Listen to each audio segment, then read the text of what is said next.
Good morning, students. Myself, Dr. Vijayendra Singh Tawar, Associate Professor in English, Government College, Guda. Today, we will take up a new poem of BA Part 3rd, English Literature, Paper First, and the poem is entitled Don't Call Me Indo-Anglian, and it is composed by Said Amanuddin. Said Amanuddin is a poet who was born in 1934 and is still alive, and he lives in USA. So you can understand the importance of the poet, that he is still alive and his poem is prescribed in our syllabus. It means he has something. And the poet is also known for his various achievements. He has been a poet in whom the linguistic and poetic features find their fulfillment. He actually adjusts himself according to his occasions. If occasion is this, he will adjust according to this. If occasion is that, he will adjust according to that. Keeping his eye almost always on the overall effect of his poems on the minds and hearts of his readers. As a poet, he is closer to Americans rather than to any English or Indo-Anglian poet. About Indo-Anglian poet, it is said that Indo-Anglian group is that in which Indians who uses English as a medium of expressing themselves. That is, the Indians who write in English, they are called Indo-Anglian. If it is composing poems, he is a poet. If he is writing novels, he is a novelist, etc., playwrights, etc., etc. He is one of the pronounced individualists of the poetic world. He has declared that don't club me into any group, and we will see this theme in this poem is also reflected. His individuality does not separate him from India's rich cultural heritage. In spite of his becoming universal, etc., we find that the impression of Indian cultural heritage is seen on his compositions.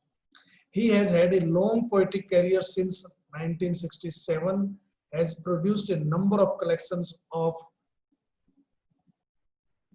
poems, plays, etc., etc.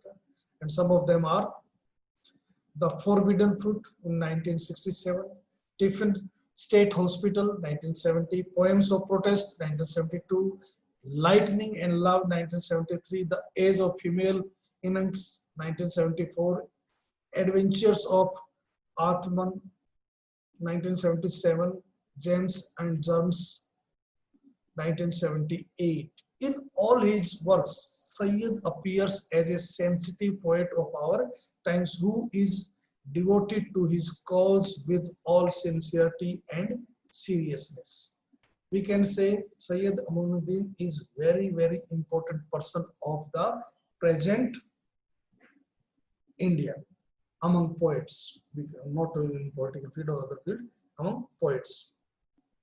His poem, which is entitled Don't Call Me Indo-Anglian, is one of the most talked about poems of Sayyid Amanuddin. It is a part of the ever ongoing discussion on whether an Indian should write in English when he has a wealth of his own mother tongue available. The idea is many Indians write in English. Sometimes it is asked why they are using English as a medium of expression when their mother tongue is so rich. But he feels that he is at home in English. English is not a foreign language for him. It is his mother tongue. He dreams in it. Just like our Pandit Jawaharlal Nehru, it is said about him that we people, though we can speak in English, but we dream in our mother tongue. But it is said that Nehru was such a person who used to dream only in English. So there are other people also, and one of them is our present poet, Sayyid Manuddin.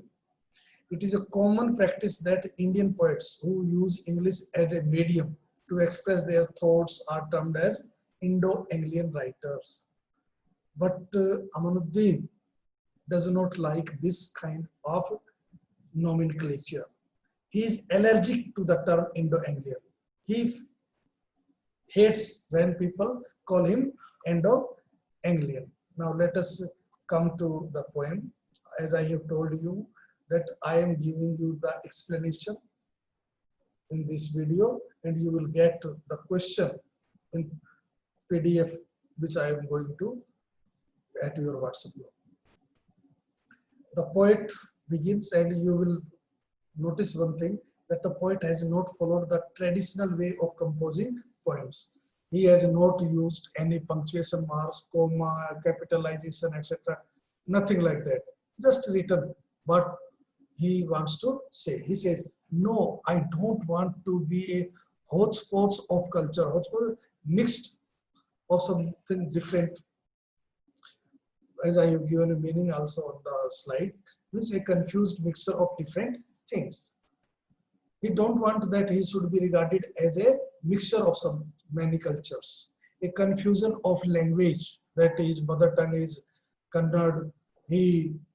As he was born in Mysore, Karnataka, and he writes in English. He also knows this language, that language. He does not want to be a confusion of languages, a nullity of imagination. He does not have a capacity to imagine. He does not want to be like that, to be termed that person. An abortive affair between an Indo and Anglo. He does not want unsuccessful between Indo, that Indian, and Anglo means British. That is a mixture of Indo and Anglian. I hate hyphen. Hyphen joining capacity, that he does not like joining of two things. The artificial bridges between artificial values. They also have superficial values, artificial, which are not natural, and he does not want to be a mixture of artificial values in the name of race, religion, and languages. I damn all hyphenated minds. He has gone to the extent of saying that even if a person takes something from other person, from other culture, and becomes a confused personality, he hates such things, such persons. Prejudiced offsprings of unlightened souls, unaware of, who does not know the knowledge, who are unaware, ignorant people. They can be called the children of ignorant soul. I denounce all labels and label markers. He says he criticizes, he does not care, he reject all these nomenclatures and the person who give him various labels. I refuse to be a moon rock specimen. He compare himself just as a rock is taken away from the surface of the moon and then it is analyzed. He does not want to be analyzed, label and store for a curious, gloomy fellow, sad fellow, to reanalyze, reclassify me for selling again.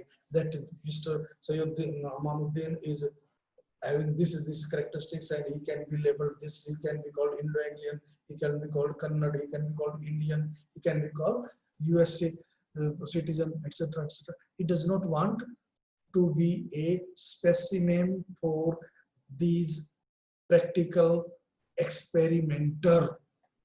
He does not like all these things. He wants to say this. Now in the second stanza, the same theme will continue in all the 5 stanzas. He says, the people call me Indo-Anglian. I don't know what they mean. Though he has been termed as an Indo-Anglian, as his identity has been given as an Indo-Anglian poet, but among them says he is so far till now has not been able. What does it mean? Why? Because Kaveri flows in my vein. Kaveri, as you know, is a famous river in Karnataka, in South India, and he was born in Mysore. So he says the association of South India are still in his blood, in his culture, in his mind. They have great impact on his mind. That is why he says Kaveri, the great river of South India, flows in his veins. Chamundi Hills rise in my mind with stars afloat. Chamundi Hills near Mysore, where it is said that goddess Durga killed Mahishasur. He visualizes the beautiful hilly area of Chamundi Hills, and it often comes in his mental eyes. Eyes of the goddess smiling on the slain demon who killed. As we know, she killed our goddess Durga, killed Mahishasur, and she smiled after killing that. That smiling face is visible to him. Brindavan fountain near Brindavan, 7 kilometers.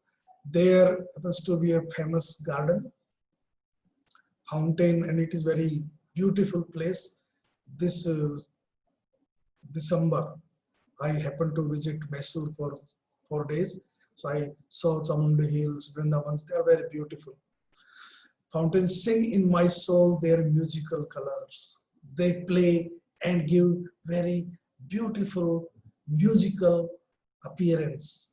One is impressed at looking at them, by looking at them, and he also likes them. The idea is he is something who is impressed by his motherland.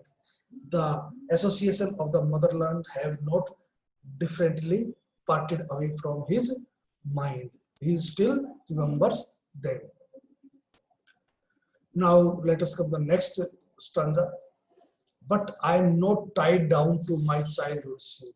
Though he spent his childhood in Mysore and associated with Chamundi Hills, Vrindavan Garden, etc., he is not associated and tied up to only his childhood memories. I have led languages by their ears. Means he has learned various languages and broadened his outlook, learned a lot of knowledge from various languages. I have twisted creeds, it's religions, religious beliefs, various beliefs. He has disanalyzed them to force the truth out, to come to know the real truth. I have burned candles in the caves of prejudice. He has decided, means worked very hard against prejudice to come out of prejudice and learn the truth. He has done that.